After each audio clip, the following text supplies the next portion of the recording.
네, 고선거 칼럼입니다. 장동혁 주전선 구축에 나섰다. 우선 이런 말씀을 제가 먼저 드리겠습니다.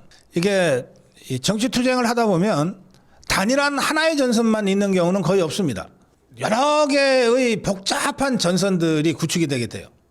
우선 국민의힘 자유파 국민의 입장에서 볼 때 가장 먼저 우리에게 다가오는 전선은 이재명 종북주사파 개딸들과의 투쟁 전선입니다. 그런가 하면 그 뒤에 김정은 집단과의 대립 전선, 시진핑 중국 공산당과의 대립 전선도 있죠.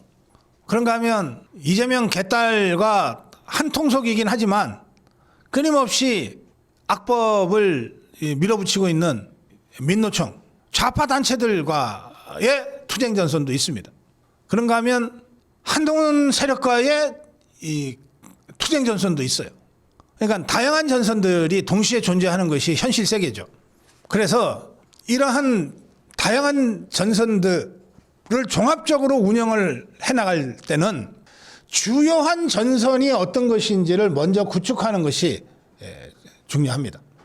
주전선을 먼저 구축을 해야 다른 전선들이 주전선에 보조적으로 결합이 되는 거거든요. 그래서 주전선 구축을 어디로 할 것이냐, 북쪽을 향해서 할 거냐, 동쪽을 향해서 할 거냐를 결정짓는 것이 정치 지도자가 제일 먼저 해야 될 일이에요. 그러니까 장동혁이 지금 가장 먼저 해야 될 일은 뭐냐? 우리의 국민의힘의 주전선은 여기다라고 선언하는 겁니다.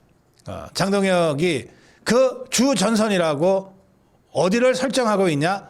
이재명 종북주사파 개딸 권력과의 투쟁이 주전선이다. 이렇게 지금 설정하고 있어요. 장동혁은 현충원 참배를 하면서 방명록에 정도 직진이라고 썼습니다. 정도 직진, 자유와 번영의 대한민국 반드시 지켜내겠습니다가 현충원의 방명록 내용이에요. 기자들하고 만나서 뭐라고 그랬냐? 지금 대한민국 헌법 질서가 무너져 내리고 있다. 자유민주주의가 위협받고 있다. 피와 눈물로 지켜온 대한민국의 자유와 번영을 반드시 지켜내겠다는 마음을 담아 첫 일정으로 현충원을 참배했다. 그러면서 국민의 힘이 해야 할 일은 하나로 뭉쳐 자유파 시민들과 연대해 대한민국을 지키고 이재명 정권의 폭정을 막아내는 것이다. 이렇게 얘기했습니다. 그러니까 장동혁의 이 방명록과 그 이후 기자와의 대화나 또는 이 선언 전체를 놓고 보면 장동혁은 대한민국 수호전선, 대한민국을 위협하고 있는 이재명 종북주사파 개딸 세력과의 투쟁전선을 주전선으로 생각하고 있다는 겁니다.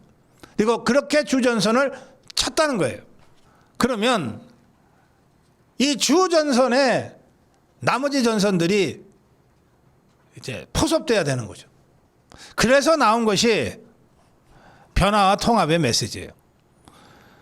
국회에서 첫 최고위원 회의를 주재하면서 장동혁은 8개월 만에 최고위원 회의가 열리고 있다. 야, 그동안 8개월 동안이나 비정상적인 상황이었다는 겁니다. 이제 전당대회는 끝났다. 과거의 옷을 벗고 미래로 나가야 할 시간이라고 하면서 전당대회 과정에서 당원과 국민이 보여준 민심은 야당답게 거대 여당을 견제하고 이재명 정권을 제대로 견제하면서 유능한 모습을 보여달라는 것이었다. 국민의 목소리를 담아 국민들이 더 공감할 수 있는 대안을 제시하고 민생을 제대로 해결하는 민생정당으로 거듭나겠다라고 최고위원회에서 얘기했어요. 자, 주전선은 이재명 종북주사파 개딸 정권과의 투쟁입니다. 그러면 이 주전선에서 싸워야 될 우리의 주력 부대는 국민의힘과 자유파 시민이죠. 국민의힘과 자유파 시민들, 그들이 하나로 만들어가는 이 모습을, 그들을 하나로 만들어가는 이 과정을 이제 장동혁이 해내야 되는 겁니다. 향후 장동혁의 모든 워딩은 바로 이 두 가지에 집중될 겁니다. 하나는 이재명 종북주사파 권력과의 투쟁전선의 가시화, 또 하나는 이 이재명 종북주사파 개딸 권력과 싸워서 투쟁해서 이길 수 있는 국민의힘과 자유파 전체의 연대를 어떻게 확장해 나갈 것이냐. 이 두 가지에 장동혁의 모든 메시지가 집중될 겁니다. 당장 어제 우상호가 정무수석이라는 자가 난을 들고 왔어요. 장동혁 당대표 당선 출마 당선 축하한다 그러면서 이재명 이름에 난을 들고 와서 여기서 우상호가 뭐라 그랬냐? 대통령이 적절한 날 초대해서 정상회담 결과를 말하고 싶다며 초대의 말을 전하라고 하셨다. 그러니까 이재명이가 야, 그저 장동혁이 불러라. 우상호 시켜서 그렇게 한 거예요. 그러자 여기서 장동혁이 감사하다고 전해달라. 언제든지 달려가겠다가 아니고 지금 왜 장동혁은 주전선을 바로 그 이재명과의 투쟁으로 쳤으니까. 그러니까 우상호가 그렇게 이재명의 말을 전하자 장동혁이 뭐라 그랬냐? 단순한 만남은 의미가 없다. 야당의 의견을 경청하겠다는 준비가 되면 그때 보자. 이렇게 답변했어요. 지금 내가 너네랑 싸우고 있어. 뭘 나를 불러서 무슨. 우리 주장을 경청할 준비가 돼 있으면 그때 보자 그래. 이렇게 대답을 한 거예요. 그러다 기자들이 아니 대통령이 불러도 대표가 안 갈 거냐 하자 야당의 의견 제안 이런 것들이 충분히 논의되고 수용될 수 있는 상황이 되는지 그게 중요해. 이재명이랑 밥 먹는 게 그렇게 중요해? 그 이전에 저것들이 우리의 주장을 경청하고 수용할 수 있는 준비가 되는지가 더 중요해. 이게 장동혁 측의 답변입니다. 이미 전선이 그렇게 쳐져 가고 있는 거예요. 협치의 대상 뭐 이런 소리 더 이상 안 합니다. 장동혁이. 대화하자, 밥 먹자, 만나자 그래도 너네 진심이 있는지 준비가 잘 되면 그때 보자. 어제 장동혁은 81년생 박준태 비례대표 초선을 비서실장으로 임명했어요. 당대표의 비서실장은 현역 의원이 맡는 경우가 일반적입니다. 박준태.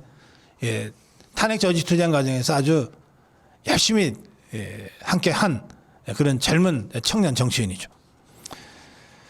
박준태는 81년생 비례대표 초선, 박근혜 정부 때 국무총리 비서실에서 행정관 지내고 대통령 비서실에서 행정관 지냈어요.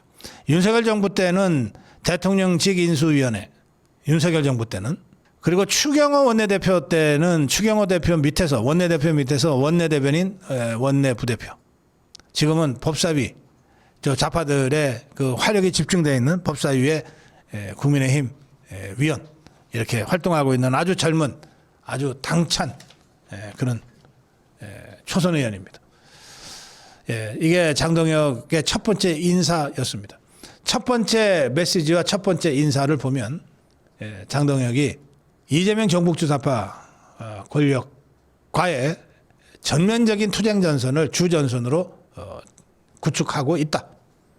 그리고 거기에 맞게 메시지와 행보를 만들어가고 있다. 이렇게 평가할 수 있겠습니다.